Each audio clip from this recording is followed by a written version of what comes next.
It's just going on 12 minutes past 9. If you've ever cracked your phone screen, maybe your tablet went on the blink, or you needed some sort of repair work done on a device or something you've bought, how easy did you find it to get that work done by a third-party repairer? As you may have noticed these days, it's getting harder and harder to get third-party repairs to products. More often than not, you have to end up paying for the manufacturer to fix it, and often at a higher price than you might pay with a third party. Whatever happened to the consumer's right to choose their own repairer? It turns out a lot of products are being designed this way, and if companies like Apple and other companies have their way, it will only become harder to have our phones and other devices repaired by third-party businesses. Dr. Ritesh Chugh is a senior lecturer in information and communication technology, works at the CQ University in Melbourne, and he's been writing about this for the Conversation website. Dr. Chugh, good morning. Thank you so much for having me, Selina. So it's not just my imagination, is it? These products, as we're seeing, new devices and the latest version of whatever come out, these are getting harder to find third-party ways to repair them? Absolutely. In fact, they're becoming harder. Smartphones and other tech devices, they're actually being designed in ways that are making it difficult to repair or also replace their individual components. So when I talk of these devices becoming difficult to repair, I'll give you some examples. So what the manufacturers are doing now is that they're soldering the process and the memory to the motherboard. So if someone has to repair it, you really have to rip the whole thing off, and if you try to pull the processor from the motherboard, you'll just break it.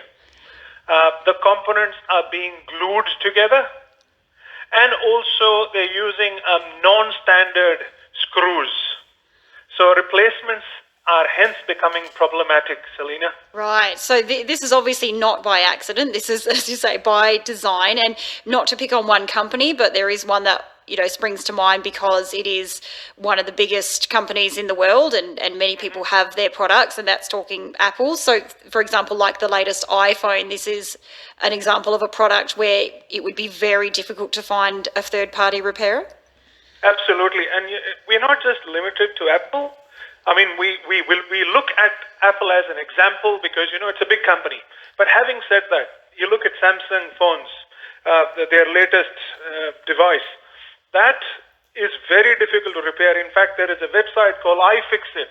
I mean, I'd urge your listeners to go and look at repairability scores on that website. And Samsung devices score really low. And the same also goes for Microsoft laptops. So they are becoming difficult. And, as a customer, we want durability and repairability both. Absolutely. And ultimately, if devices are repairable and durable, that means it will be good for the environment as well. Because if we are unable to fix our devices, what happens is they end up in landfill, contributing to environment pollution, waste. And we want to reduce that also. And if they're not ending up in landfill, well, I can think of a drawer in my kitchen where I think I have about 7 old phones. And so this is probably one of the reasons why a lot of people these days perhaps, do have that old cupboard or drawer where they have so many devices which just couldn't be fixed. Absolutely. That's very true. And, you're talking of phones. Consider the number of phone chargers you have at your home. There perhaps be double that number. So the problem with chargers, again, ultimately that ends up in landfill also. That's why we are calling for standardized chargers rather than every company coming up with their own proprietary charger. Apple comes up with their own charger, and Samsung has got their own charger, Microsoft has their own charger, and this is the problem. And then they change it when a new version comes out as well. Very true. Yeah. And aside from the environmental impact, I mean, what does this mean for consumers? Because often a consumer would often choose a third party, say, repairer, because that would quite often, not always, but often be a cheaper option as well. That's true. That's why, Selina, at the moment in Australia, there is the Australian Productivity Commission has started an inquiry called the Right to Repair Inquiry, which is calling on tech manufacturers to provide a fair and competitive market for repairs. In fact, many of the submissions that have been made to the inquiry don't just focus on tech manufacturers, but also on agricultural device manufacturers such as and also automobile manufacturers. I mean, I'll give you another example there. Think of tractor repairs. Now, tractor repairs are also becoming difficult because an independent repairer does not have access to diagnostic software. So ultimately, a farmer is left with no other choice but to go to an authorized repairer and pay exorbitant charges.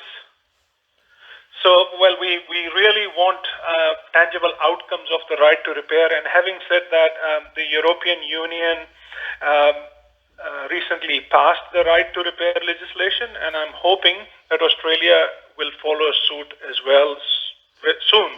Talking to Ritesh Chugh today, who's a senior lecturer in information systems and analysis. He works for CQ University.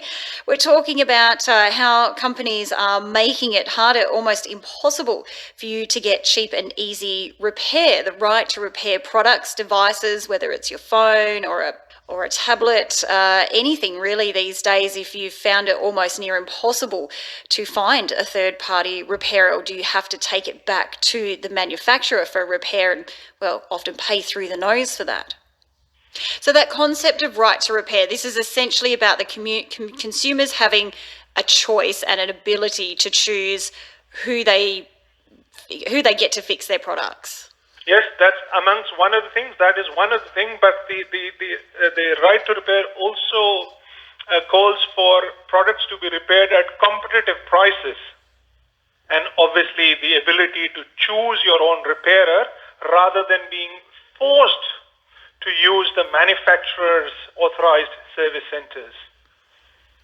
Now, I understand in the United States, and we're going back to Apple here, but as you say, they are, one of the world's largest companies. Well, in the United States, they've actually lobbied against or argued against allowing third-party repairers. What are some of their arguments against that being allowed?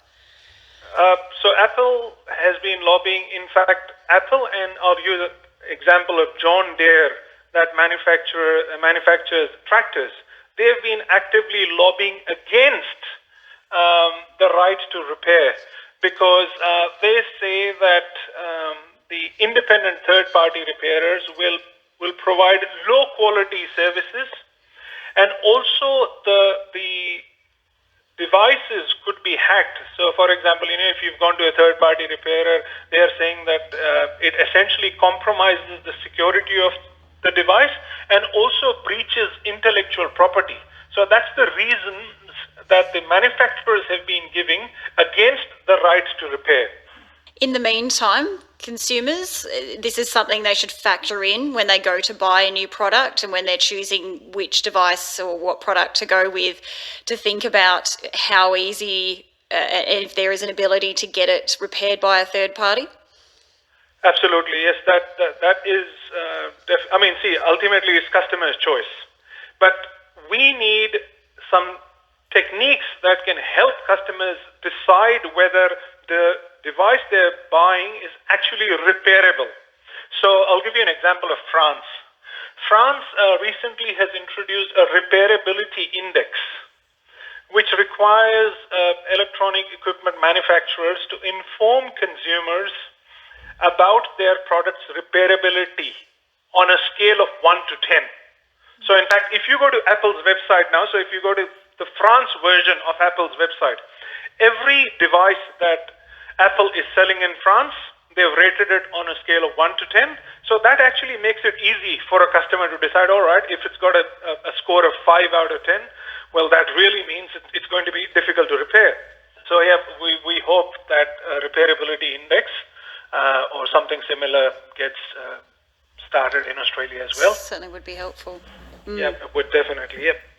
Ritesh, thank you so much for your time today. Look, it was great to chat to you. Thank you. Thank you for having me, Selina. That's Dr. Ritesh Chugh there, who is a senior lecturer in information and communication, and he's at the in information and communication technology, and he's at the CQ University in Melbourne.